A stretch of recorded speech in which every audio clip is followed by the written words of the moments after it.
Honey, I'm home! You know, cartoons used to be very different. Cartoons used to be crazy, unhinged and occasionally very random. Each and every time, they pumped us full of brain rot that we all hold very close and dear to this day. This video is about a game that reminds me quite a lot of those crazy lovable cartoons. Blasto is a high-budget game developed by Sony Interactive Studios America for the original PlayStation. Initially, it was aimed to be released to North American markets in late 1997, but it was delayed to spring 98. A slightly altered European version was released a couple of months later. We will come back to this later. Blasto is a high-action third-person shooter platformer oozing with audio-visual pleasure. It's also oozing a goddamn ton of enemies all the way from Uranus. Greetings dear viewer, I am Hypo. Grab a snack and relax because in this video we are going to take a good look at Blasto for the original PlayStation. Buckle up and prepare your butts for some Uranus jokes, for the fate of Uranus is on the line.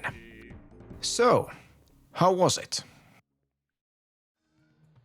So, who's this Blasto guy anyways? Captain Blasto is a space explorer from planet Earth with a huge ego. He is a comedically overconfident hero armed with plenty of one-liners and a knack for eradicating alien scum. According to the producer and designer of the game, Jonathan Beard, Blasto was conceived as a parody of comic book heroes such as Flash Gordon and Buck Rogers. The lead artist Ben Harrison described Blasto as a blend of Duck Dodgers from Looney Tunes, Powdered Toast Man from Ren and Stimpy Show, and Dirty Harry from Dirty Harry. That movie starring Clint Eastwood. Blasto reminds me a little bit of Johnny Bravo by Van Partible. Blasto is voiced by none other than comedian actor Phil Hartman, the same Phil Hartman who had a long run at Saturday Night Live and also had a big part reviving the interest in the show.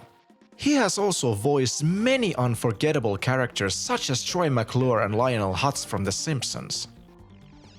According to the man himself, he recorded all the lines for Blasto in a 6-hour workday. Personally, I would believe him, he was that good. He was so good that some people wrote characters just for him. Unfortunately, beloved Phil Hartman was involved in a horrible tragedy in May 1998, which cost him his life. If you are unfamiliar with the tragedy of Phil Hartman, I recommend taking a quick search at Google. But okay, enough with the history, let's play the game.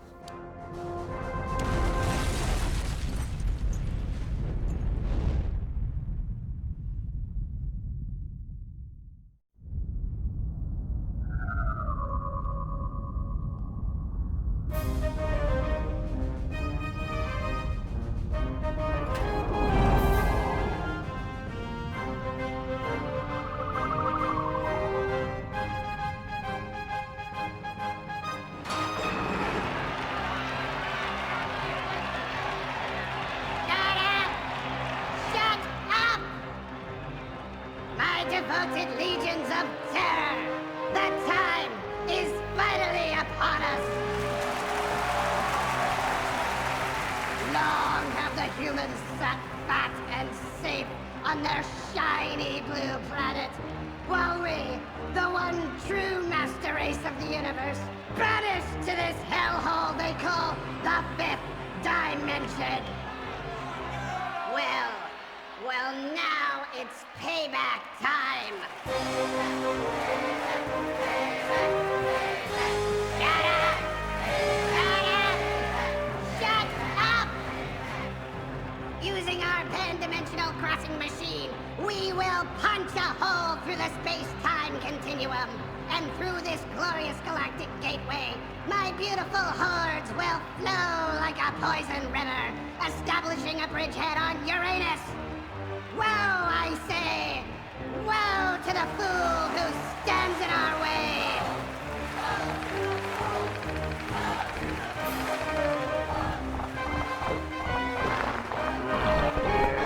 When the planet is ours, Earth will stand trembling beneath my shadow.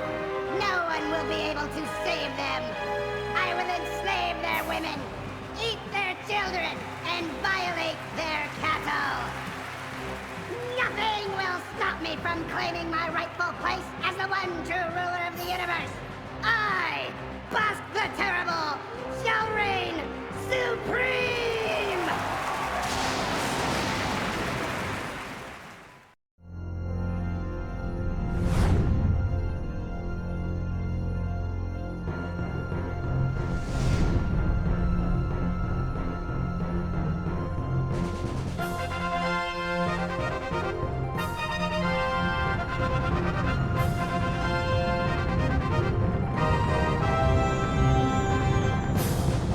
Space Command Central, Captain Blasto. Space Command Central to Captain Blasto, over. Blasto here. You have an urgent message from Admiral Big Shot on your main viewer. Urgent, huh? Put him through, Command Central. Blasto, Uranus is in big trouble. What did I do this time? This is no time for jokes. It seems that evil alien tyrant Bosc is up to his old tricks again. Bosc? I thought that pear-headed psychopath was banished to the 5th dimension. He was, but now he's back and he's mad. The very foundation of the free planetary system may be at stake. His forces are already massed for an invasion of the planet Uranus. And you want me to take it back, eh? Can you do it, Blasto? Is a frog's butt watertight? I knew we could count on you, Blasto. Good luck. And remember, Uranus is on the line. So what else is new? At some point in time, the evil ruler Bosc and his minions were banished to the 5th dimension. He manages to return and develops a pan-dimensional mallet capable of punching a hole into the space-time continuum, creating a bridge to Earth. Bosc has returned with a vengeance, and he begins to set up an attack from Uranus. The planet Uranus, of course. Just look at the manual. See? Uranus is in big trouble, and the galaxy is in dire need of a hero. Alien fiends beware, for Captain Blasto is here. I really like the intro video of this game. It's so cartoony, and I enjoy the simple light-hearted trope of a villain just being a villain. First up, Uranian Spaceport. Toast aliens and rescue babes. Welcome to Uranus. Let's check out the controls. The D-pad is for movement, X is for jumping, square for blaster fire, circle is for special weapons, and triangle is for activating stuff. The LR buttons are for strafing and looking around manually.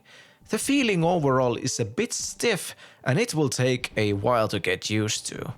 So how's the alien zapping? Well, it's mostly manual shooting. If there is an enemy near the dead center of your field of vision, then Blasto will automatically lock onto a target. The automatic lock-on window is very small, and it will become an issue very early on in the game when facing multiple enemies around you. Nonetheless, the game feels quite fun at the moment, and a lot is to thank the audiovisual presentation. The game feels very alive. One thing that makes me feel not so alive is the lack of in-game tutorials. Blasto has no tutorials whatsoever, so everything needs to be read from the manual. I have to say that the manual explains everything very well, and it looks absolutely stunning. It's a great joy to read through, and I would have loved to own this as a child. I really miss the game manuals from the 90s. So, we were to rescue some babes, huh? Rescuing babes is essential to sustain your muscular body, so you can keep blasting aliens out of Uranus. All the babes are more or less hidden in the game, and rescuing one of them nets you 2 extra lives, and she also refills your health and special weapons. Yes, you heard it correctly. Blasto has an extra life system. You begin with 5 and there is no limit. When you're all out, it's back to the main menu. What about saving your game? Every now and then you discover these cartoony save spots spread around the game. Step on them to save your game. A small forewarning. There is only a single save slot. This could lead to a potential I quit moment, and we will talk a bit more about this at some point. The save points themselves can be used infinite times. Very early on we meet 2 kinds of enemies. pink paratroops and flying iBots. The pink troops aren't too bad, but the iBots are a real nuisance, especially when they start to spawn in swarms. All the enemies in the game are quite accurate and you need to keep on strafing to dodge them. Some enemies are also capable of predicting your movement, so you need to mix your timings. Okay, but what about our weapons? By default, Blasto is equipped with Blasto-matic 100 tetrawatt blaster. It fires in bursts of 3, but the rate of fire is impressive. By holding down the square button for a while, it adds another 100 tetrawatts to the next shot. Feels quite a lot like Mega Man. This is the only weapon in the game that can be upgraded twice, and it's done by collecting these lightning power-ups. 300 tetrawatts is the maximum, and charging it up to a single 400 tetrawatt shot will definitely wipe all kinds of alien scum out of Uranus. A big blinking do not press button, eh? Of course we're going to press it. Who are you to tell me what to do? But first, we need to deal with these iBots.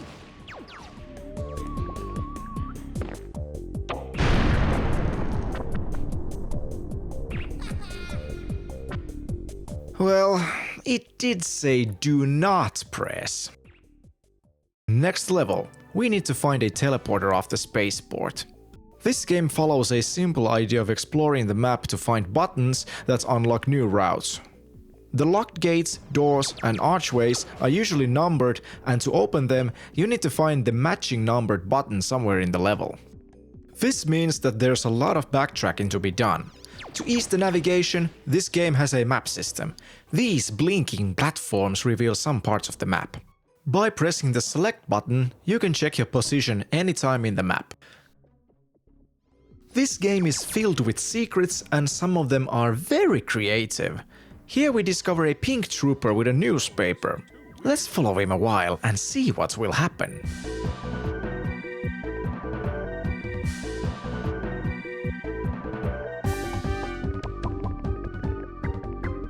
Think of it this way. At least you didn't have to wash your hands. Okay, we've seen enough.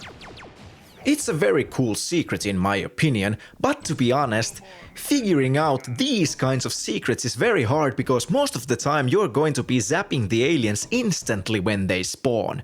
This particular secret will become permanently inaccessible if you shoot him during his walk to the toilet. Here's some fire traps. They always have a certain pattern you need to remember in order to avoid them. These patterns are very long sequences, so it's a bit hard to figure them out. And in addition, do not try to force your way through with your iframes when respawning. Upon dying, you respawn to the closest safe spot and you lose all your power-ups. These flying stars are my personal nightmare number 1 in this game. They are fast floating mines that are very hard to hit thanks to the small lock-on window. Best to deal them with the atom dicer. It's a rapid-fire special weapon that has the same strength as your blaster. It's a powerful weapon, especially when you're at max power. Nonetheless, the stars are super irritating, especially when they spawn into super dangerous spots.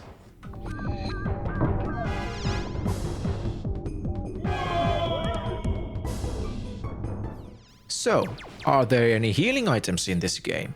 The answer is yes. They would be these pills with the Blasto logo.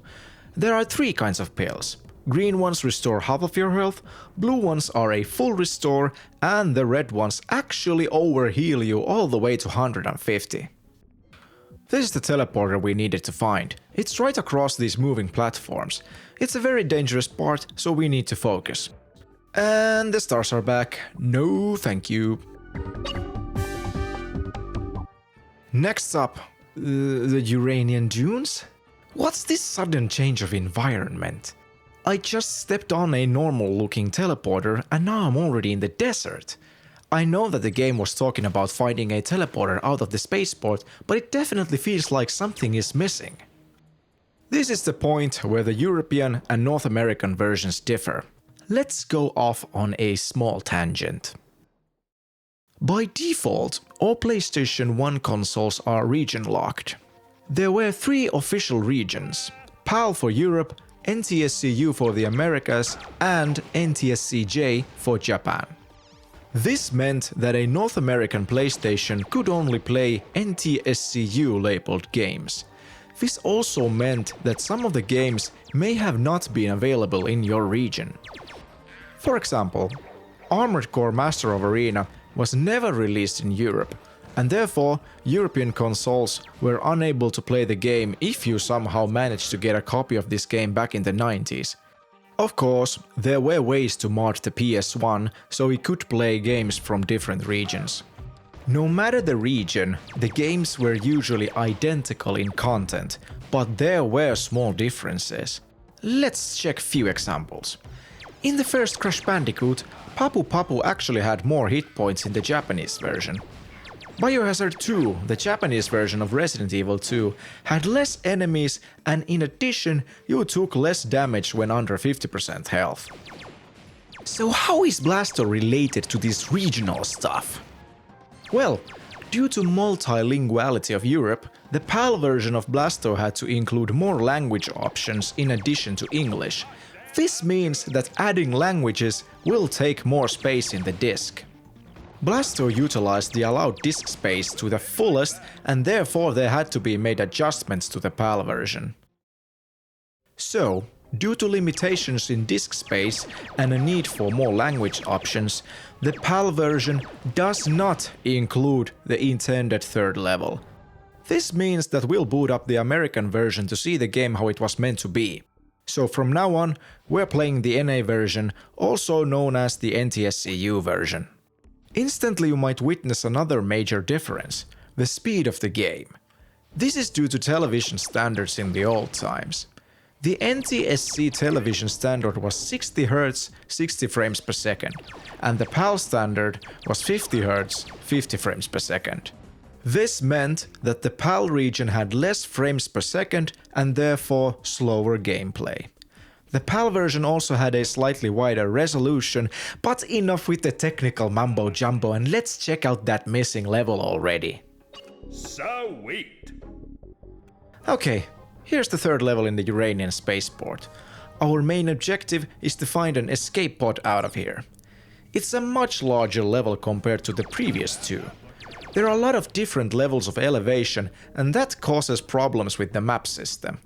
As I mentioned before, it's a quite handy system, but the problem is that it's completely flat. This means that it's hard to keep up with the altering elevations, and therefore this level is a bit of a hassle. It's an unfortunate letdown because this level is otherwise pretty cool.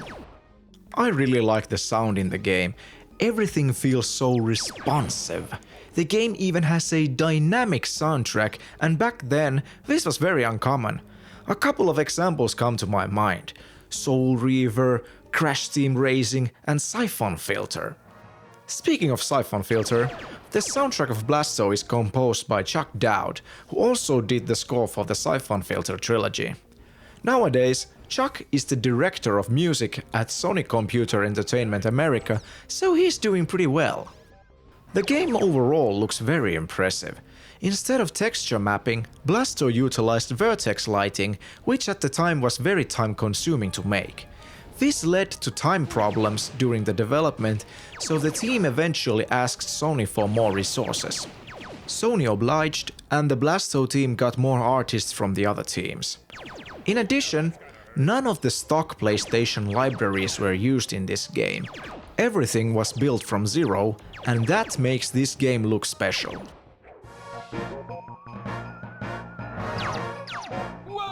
Ain't this just some lovely jank? I just fell through the platform. That was the game's quick turn action. To do this, tap backwards and X.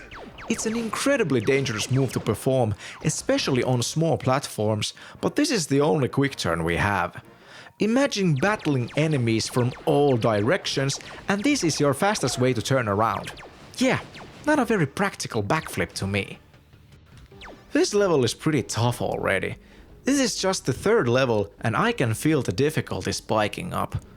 I'm also starting to feel the jank with the jumping mechanics. It's really hard to get a clue how far you're able to jump in this game. The feeling of uncertainty is amplified with these kinds of sections. Moving platforms have an effect on your momentum when jumping, and it's not fun. It's logical, yes, but not fun. Here's another one of those cartoony do not press buttons. Maybe we'll get another cool explosion. Okay, now it made me invisible, and it also spawned an extra life pickup. So, I'm not a big fan of these. There are several buttons like this in the game, and it's basically a gamble every time. They all look the same, but sometimes they blow you up, and sometimes they reward you. To me, this is rubbish. The invisibility power-up itself decreases the enemy accuracy. However, this does not mean that they are unable to hit you. In close quarters, they still see you, so the invisibility buff only works from a distance.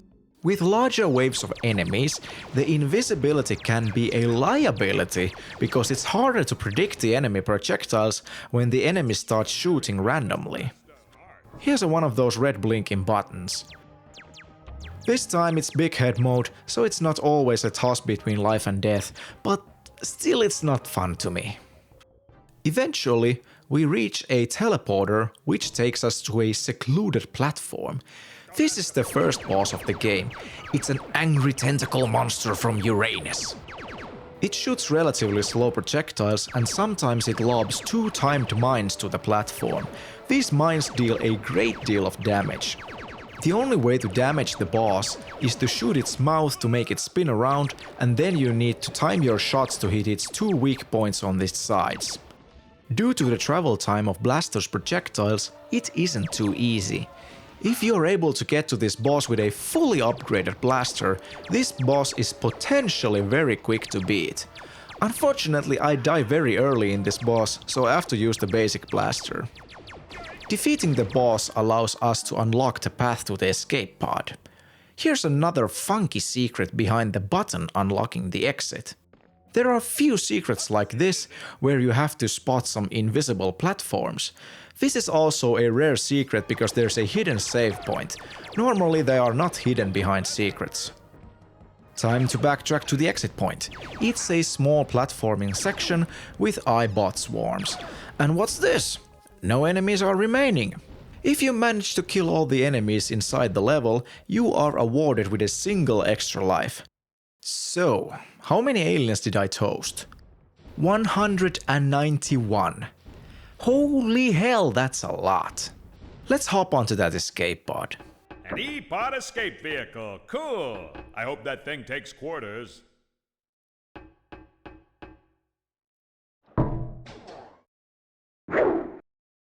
And here we are back again. Level 4, the Uranian Dunes.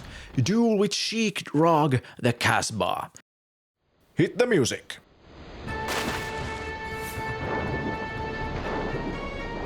So, how many enemies are there this time?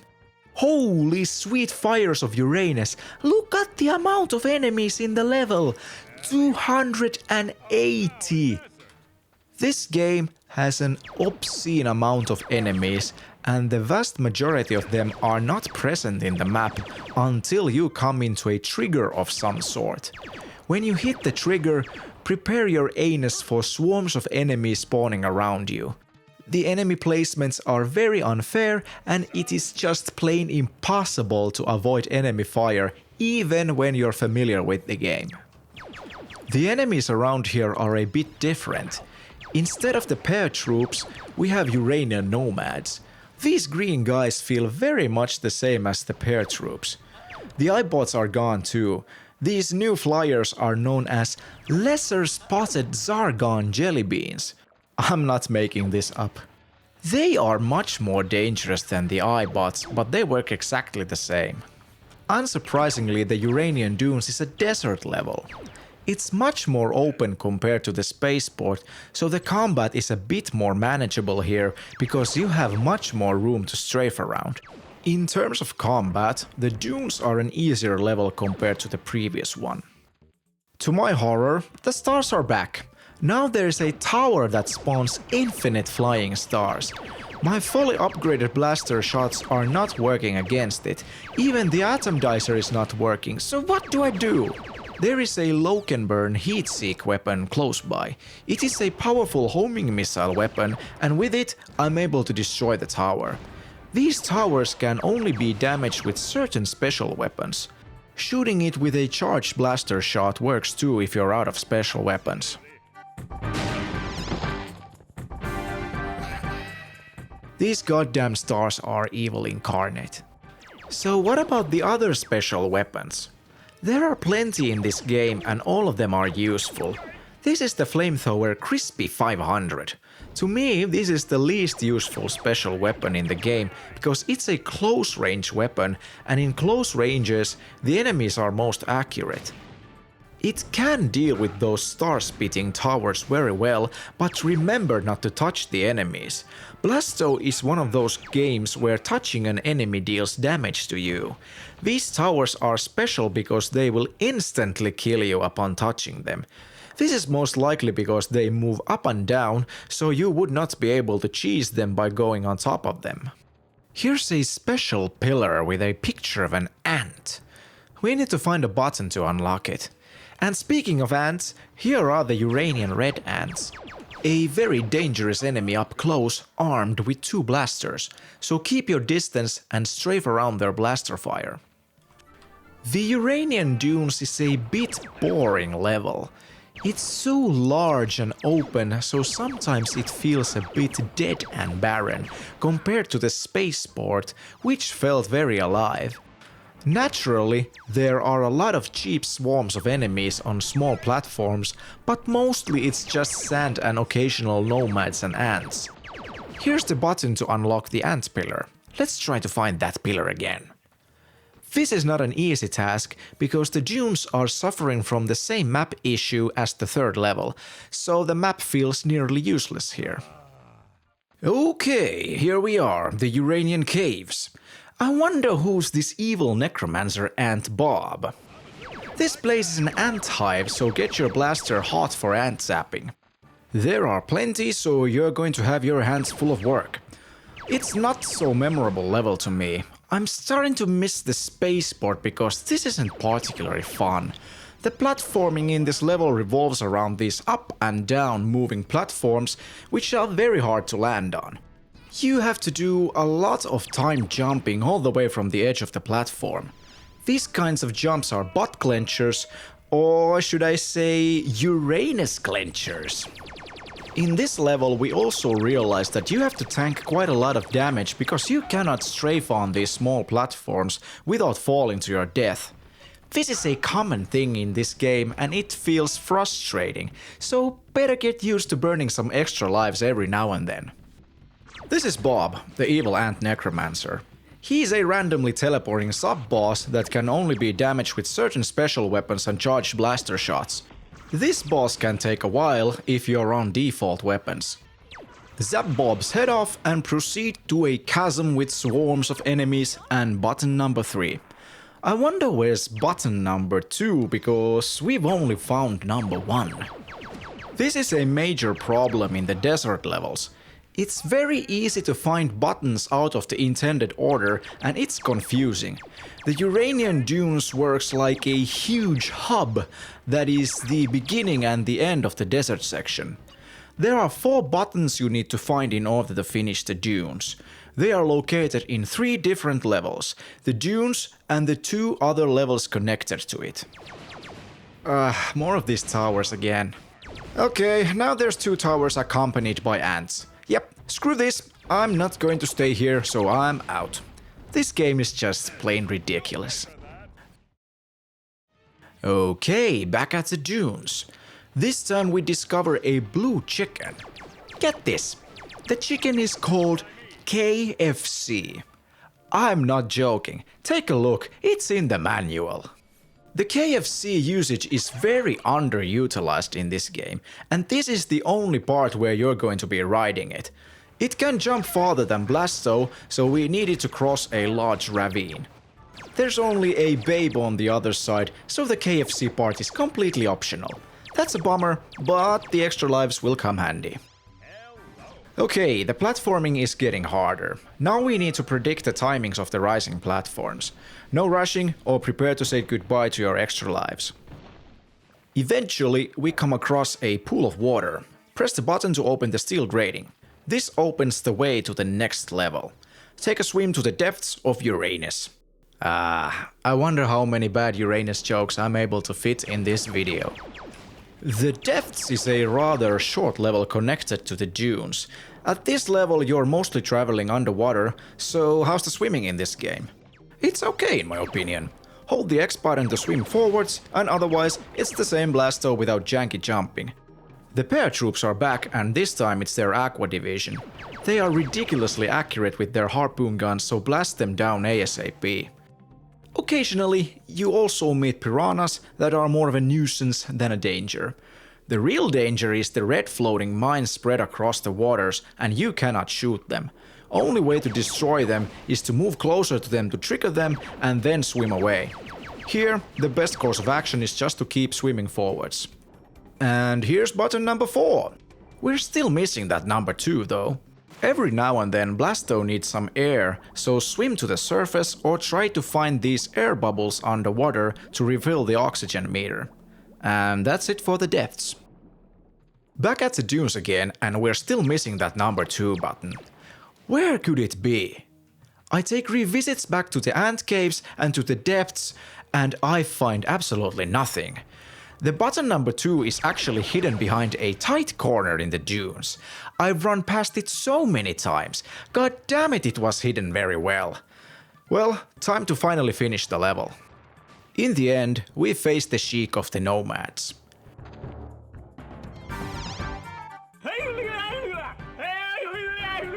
Don't threaten me, Casbah. Step aside and I'll forget your involvement with Bosc. I'll take that as a no, then. Sheik Casbah doesn't take our visit too kindly, and we have to take him down. Casbah rides his very own KFC, so he is a fast one. He has the same kind of a rifle as the Nomads, and in addition he shoots homing balls of fire that can be destroyed. The KFC also lays eggs which spawn in homing chicken missiles? I've really no idea. It's just so random and I love it. Casbah is defeated the same way as Bob. Defeat Casbah and the way behind him opens and we find 2 pink paratroops up to something. Quick, Squiggly! Lock the coordinates!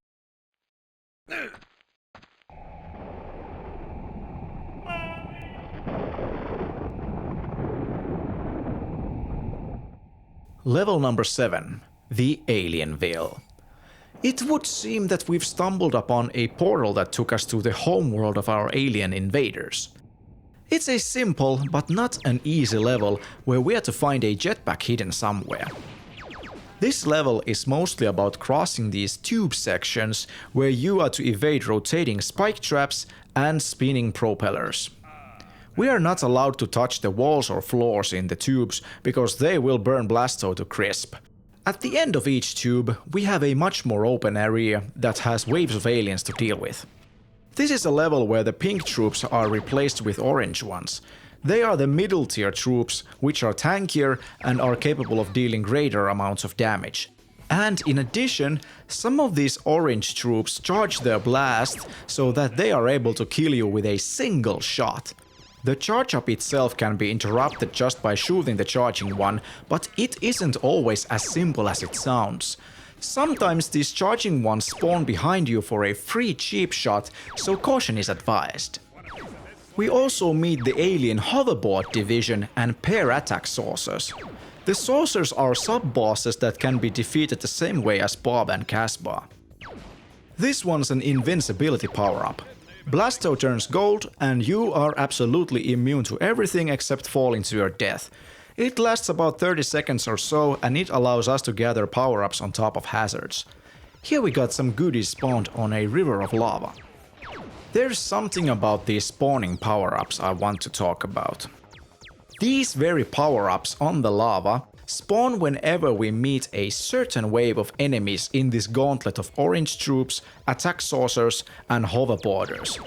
This means that we could actually take the invincibility too early as an equalizer to deal with the massive amounts of enemies spawning in. When the goodies spawn on top of the lava, the invincibility period is already over and we have no options to pick them up without dying, and this would lead us gaining absolutely nothing. In order for something to appear, you need to activate a certain trigger. Sometimes it's a specific spot in the map, and sometimes it's a certain quota of enemies you have to toast in a specific spot. Most of the spawns in the game, whether it's an enemy or a power-up, works like this. It's the same kind of design that was used in 1995 in the first Rayman game. I absolutely love the first Rayman game, but I remember the frustration about random triggers all too well, especially in the first playthrough. Have you ever played Rayman? Clearing the first area unlocks a force field at the beginning of the level. Here we pick up Xenomatic Instant Alien Generator. At first glance, it may seem like a troll weapon because it literally spawns hostile pink troops in front of you. Believe it or not, we actually need this weapon after the next tube. Here we meet Tiny, the 12-foot tall man-eating Snarf. Remember the beginning. How do I get past the Snarf? Well, this blue guy here is the Snarf. That jetpack we need is located behind the Snarf, so we need to get past it. The Snarf is very fast, and if it catches Blasto, it's an instant death. The idea is to use the Xenomatic here to lure the Snarf to eat the pink troops instead of you. Using the Xenomatic tends to be a bit rough for the game, so prepare for some frame drops.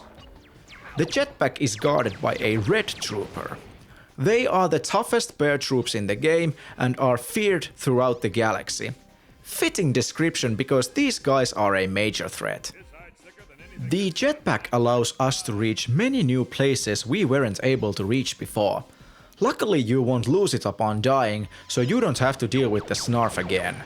But if you manage to die with the Xenomatic before obtaining the jetpack, you have to get the Xenomatic again from the beginning.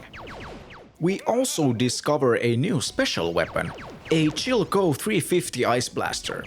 It's a handy weapon capable of freezing enemies with a couple of hits. Works wonders against the new iBots that are now shooting slightly homing fireballs. All the frozen enemies can be killed with a single shot. Okay, now that we have the jetpack, we need to find the exit button and we're out of here. Button number 3 is guarded by a giant iBot boss. Destroy it like most of the bosses. The exit button can be found behind tube number 3.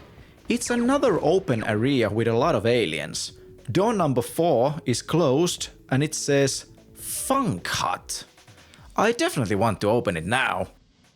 Oh, another one of these big red buttons and now it's written backwards. Not sure if I should press it, so let's leave it and check out something else. On top of the Funk Hut is a tiny platform with a babe, button number 4, and surprise surprise, a ton of aliens. At least this place awards us with plenty of extra lives. At this point I reach a total of 27 extra lives. It may seem a lot, but you're gonna need them. The game is only getting tougher. I want to check that button, I'm too curious. What alien trickery is this? Okay, big mistake. Big mistake. This button actually randomizes your controls and also spawns in orange troops to ambush you in your confusion. This is just a sadist trap and we can kiss our extra lives goodbye. So how's the control layout now? Well, Blasto jumps when I press down and I move forwards with the triangle button. To shoot my blaster, I need to press left. It's an absolute mess, and guess what? It's permanent. And here I thought that maybe it would normalize in a minute or two, but no. Here I try my best to adapt and check out the Funk Hut. It's a disco where we find some pink troops having fun. The exit button is here. But what about the controls? There's no chance that we're stuck with these. Luckily, there's another one of those big red buttons close by, guarded by a tank, and it restores our controls back to normal. This was just a horrible experience and I lost so many lives, so let's get the hell out of here.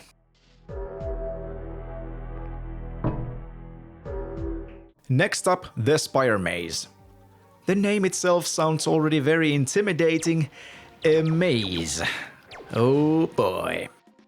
It's actually a very simple level for a maze. It's not easy at all, because there are a lot of dangerous enemies and a lot of places to fall off, but it's not a horrible maze.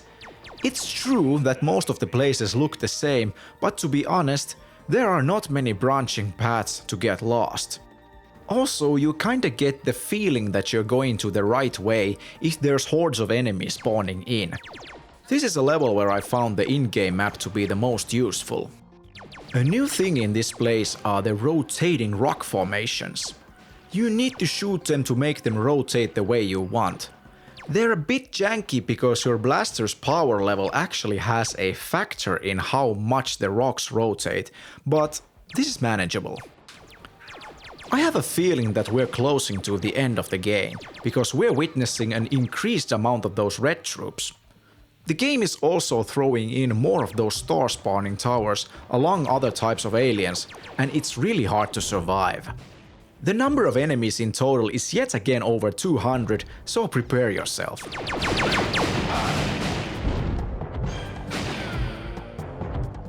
Here's a sub-boss. It's some kind of a motorcycle robot. I tried to snipe it from afar, but this guy is capable of lobbing very damaging ice bombs at you. If you get too close to him, he will try to ram you. Remember that touching enemies is damaging. Luckily, there's an invincibility power-up close by.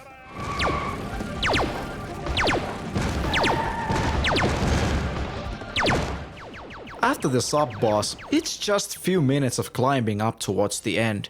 There's really not much to talk about this level. It's a bit over 30-minute long level of relentless blasting through tough encounters of aliens.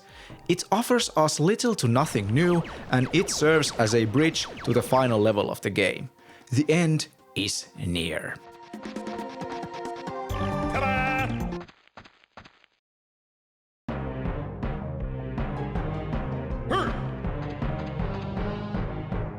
And here we are, the Dark Citadel of Despair, home to the true ruler of the universe. Welcome to Bosc's fortress.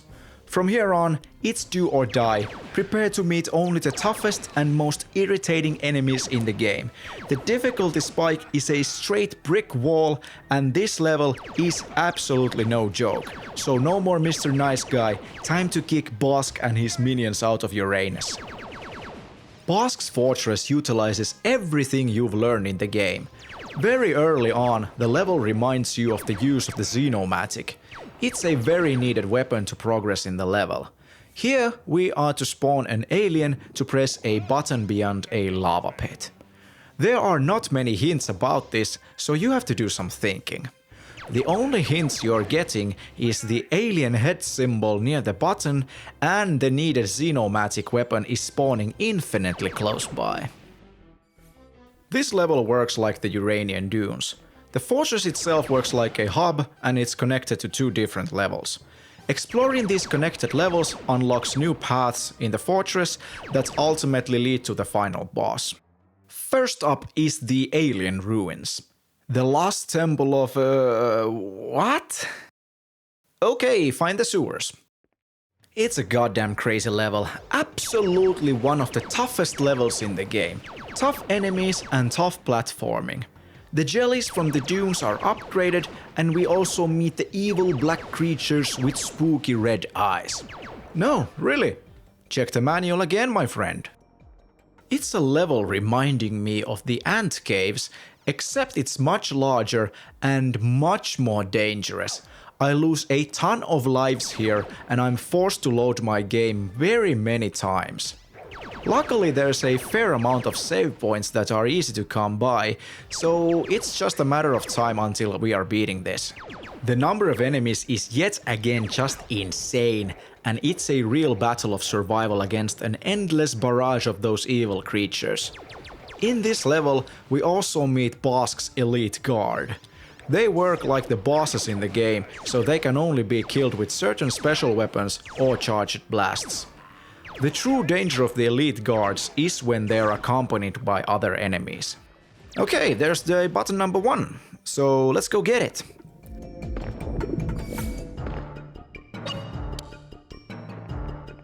This opens a big metal door close to the ruins entrance, but the problem is that this is one of those large levels where the map isn't particularly useful, so we're forced to wander around for a while.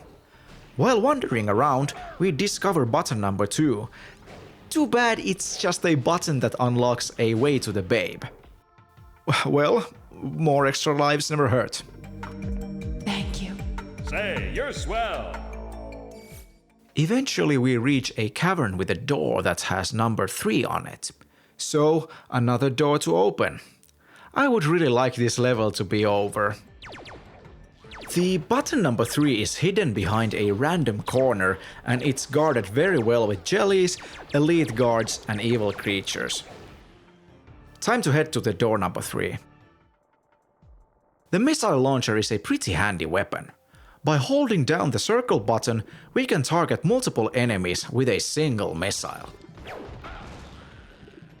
It seems like the entrance to the sewers is here. Grab all the power-ups and take a swim.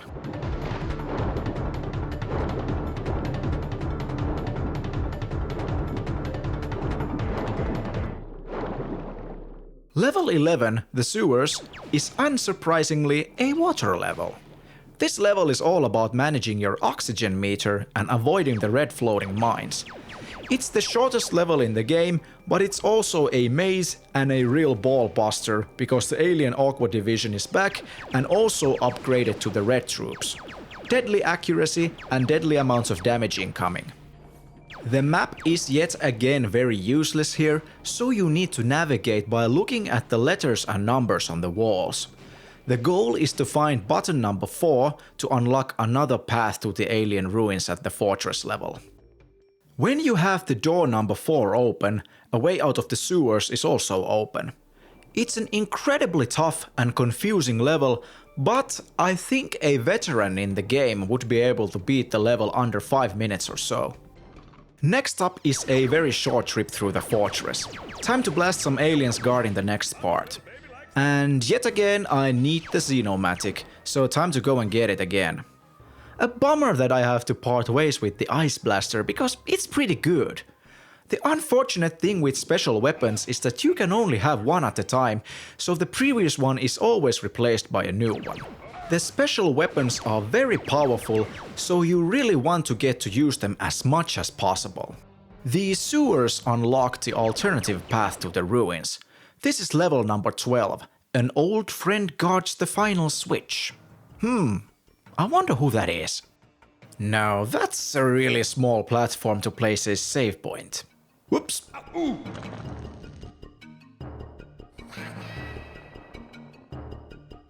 Okay, I got it. Time to move on. Yikes!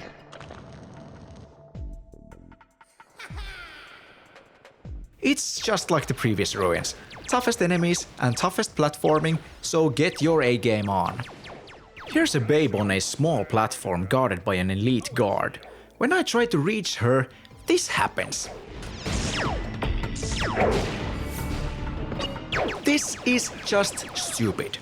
I'm stuck in an animation on lava and all the enemies are bombarding me. In addition, 2 elite guards only appear when I'm standing on the small platform. Time to change the tactic and rush in. I still have 16 extra lives.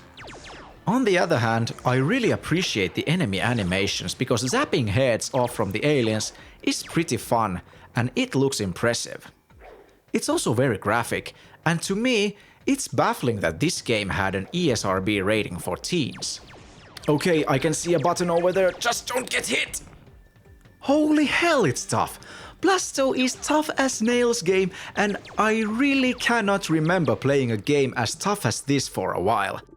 This game must have filtered a lot of gamers back in the 90s. Now we need to find that door number 5. We have reached a very hard platforming section. In my opinion, this is the hardest platforming section in the game. First off, you need to shoot the platforms down so that they're floating from left to right.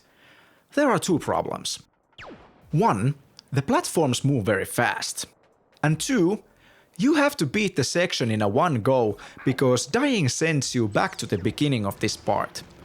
Eventually I managed to beat it, but I've lost so many lives that it's just painful. The teleporter takes us back to the fortress's upper level, and we unlock a shortcut between the lower and upper levels of the fortress. There is a save spot near, and I'm thinking about not saving the game because I have only 7 lives left. Remember that there's only one usable save slot in the game. I do not want to be in a position where I save my game with a low amount of extra lives and then I have to do a mega hard section almost perfectly or else it's game over. I would imagine this as a potential I quit moment. But I'm taking the risk and I save the game. The alien ruins were that hard and I'm not feeling like doing it again.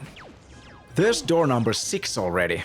We never found door number 5, so this is a scary situation. Here's a part with conveyor belts with instant death traps everywhere. No thank you, I would really like to do something else. Now what's this? This archway says harem. Okay.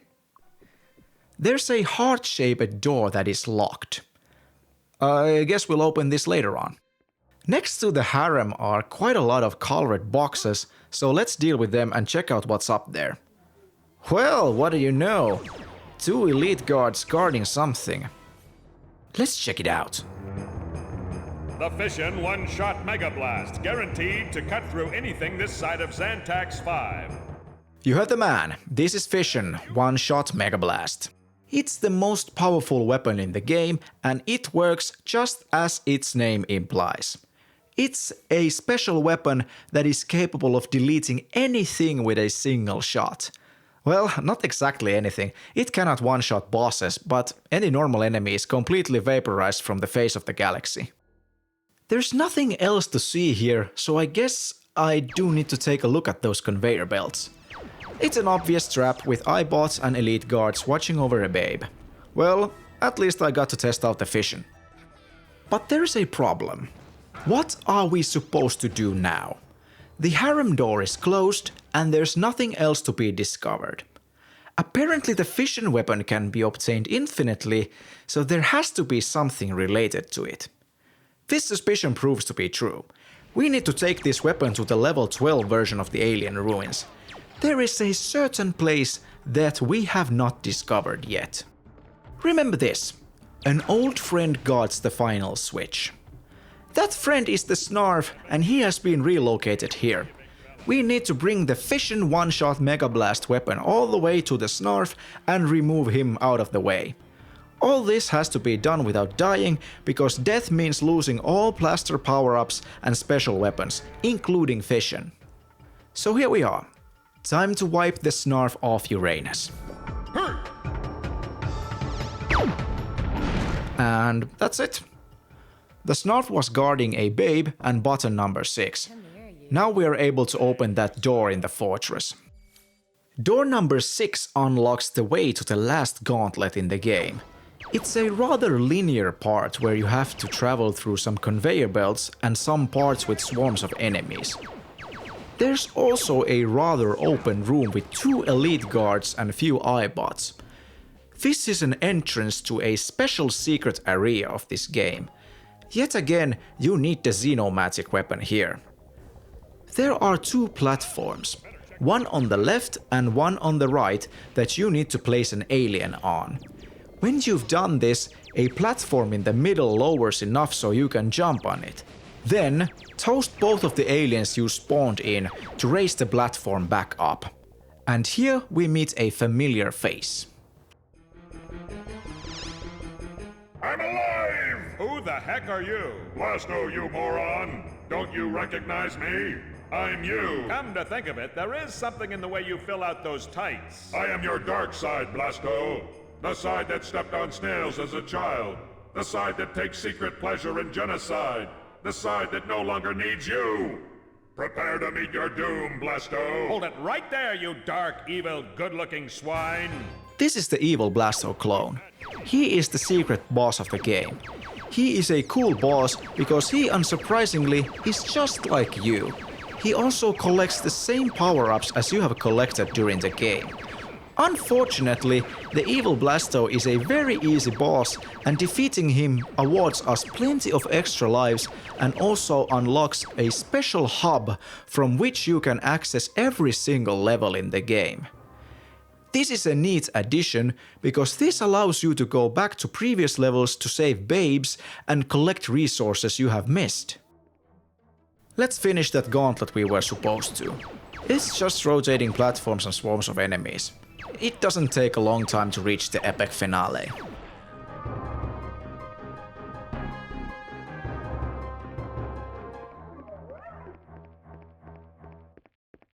Time for the final boss. This is Bosc's throne room, with a subtitle, "Where little tyrants wear huge robotic bodies." Foreshadowing perhaps? Oh, Bosc, come out, wherever you are.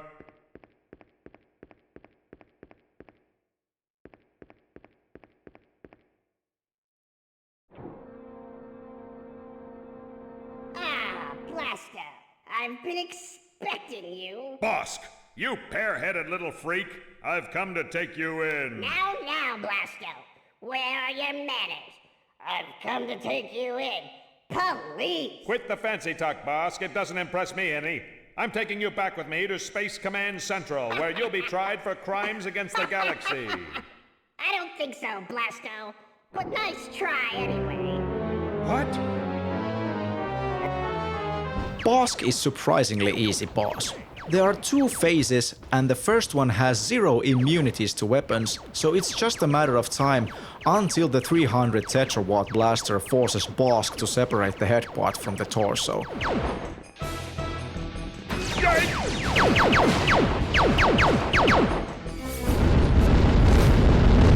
Time for the second phase. This one's a bit trickier than the first phase. The flying head is a very fast target with plenty of firepower. There's also some added difficulty due to the stage hazards, so watch your step. On the other hand, the throne room is now filled with pickups and an invincibility power-up, so it's a cakewalk. Shoot the flying head with all you got, and eventually the game is beaten.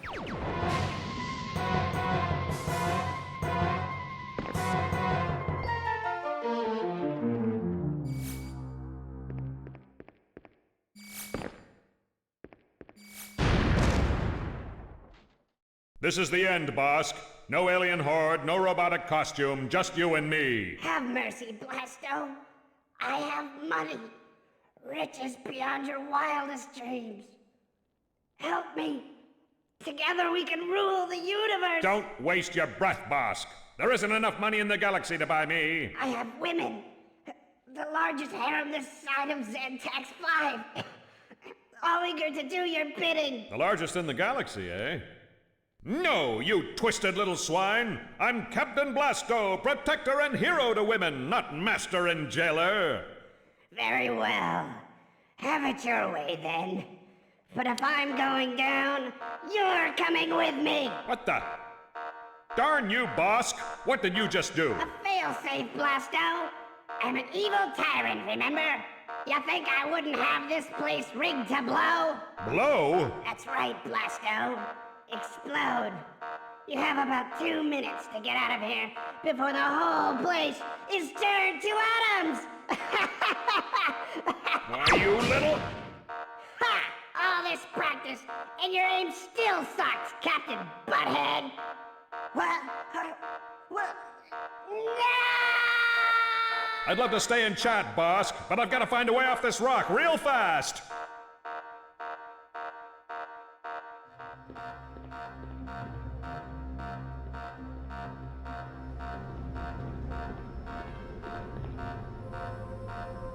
Oh, mama!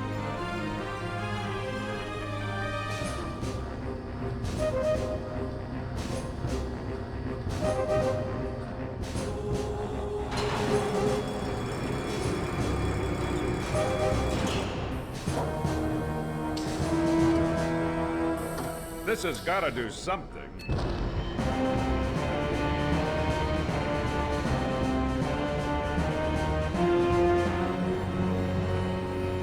What's this?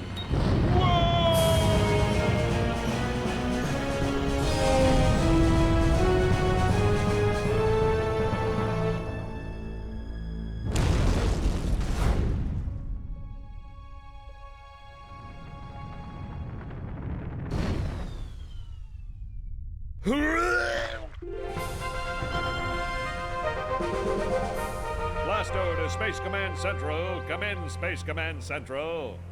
Blasto to Space Command Central. Come in, Space Command Central. Blasto? Blasto, is that you? My God, Blasto, it is you! It's me, all right, Commander, with a big mission accomplished. Uranus is littered with extra crispy bad guys. You might want to send somebody up there to hose the planet down. Either that or have a bake sale. Good Lord, Blasto, we thought you were done for, man. It got kind of close down there for a while, but nothing I couldn't handle, sir. And that little green madman Bosc. Have we seen the last of him, Blasto? Let's just say, Commander, that if we were in France, he'd be Le Toast.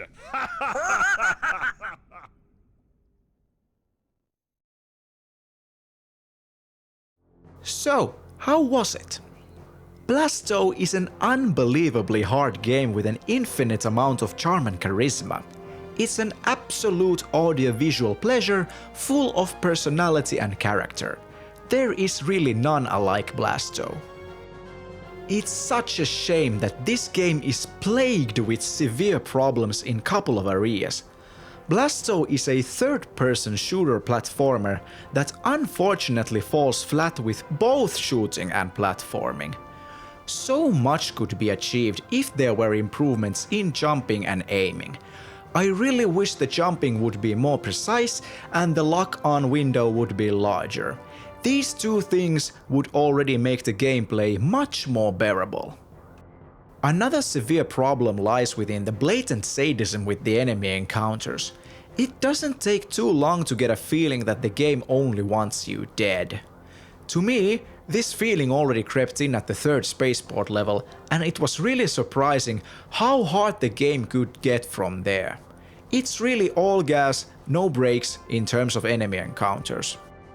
All the flying enemies are an absolute pain to deal with, especially when they are swarming around you 360 with other enemy types joining in the battle. It's also pure evil to spawn in enemies that are already preemptively shooting at you. It's a numbers game where you are at a disadvantage. It's also very frustrating to do battle on small platforms. The game wants you to strafe a lot to evade enemy fire, but there are so many situations where strafing leads to death by falling. The map system could use some tweaking too. The map is a two-dimensional flat image which is useless in most of the levels. This game could use a three-dimensional map. A better map system would have been needed in levels such as Spaceport 3, Uranian Dunes and the Alien Ruins. Funnily enough, the Spire Maze is the only level in the game where the map system is working well. A maze level with a helpful map. There's still a single unanswered question about the game. What about that harem door? It's a completion reward. If you manage to rescue all the babes in the game, the door is unlocked.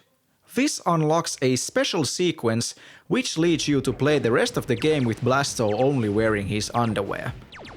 This completion reward is even noted in the final encounter with Bosc and also in the ending cutscene. Such a nice detail. By finding and defeating the evil Blasto, you unlock the level select hub, which is really helpful if you're a completionist.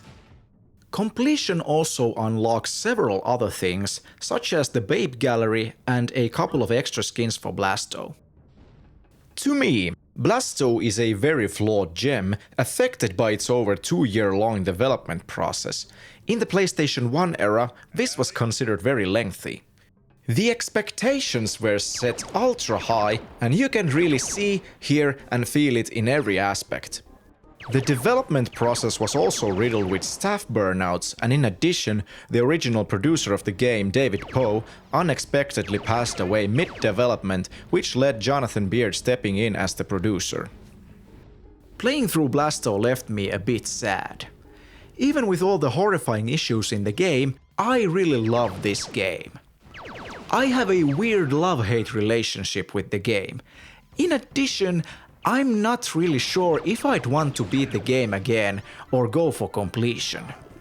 Nonetheless, the game left me yearning for more adventures of Blasto. What if there were Blasto 2 that fixed all the issues? Apparently, there were initial plans for further adventures of Blasto, as the credits stated it so. Sony had high hopes for Blasto turning into a flagship character to compete with Nintendo. Blasto was supposed to have an intensive marketing campaign featuring Phil Hartman himself, but that never came to be due to the death of the comedian. Hartman's death back in May '98 was heavily reported in all over the media, and it led to the cancellation of Blasto's huge summer promotion. In the end, Blasto was released in almost complete silence. Phil Hartman is Captain Blasto, and without him, there could be no more adventures for the captain. Thank you so much for watching. Please like the video, drop a comment and subscribe to my channel. Until next time, take care.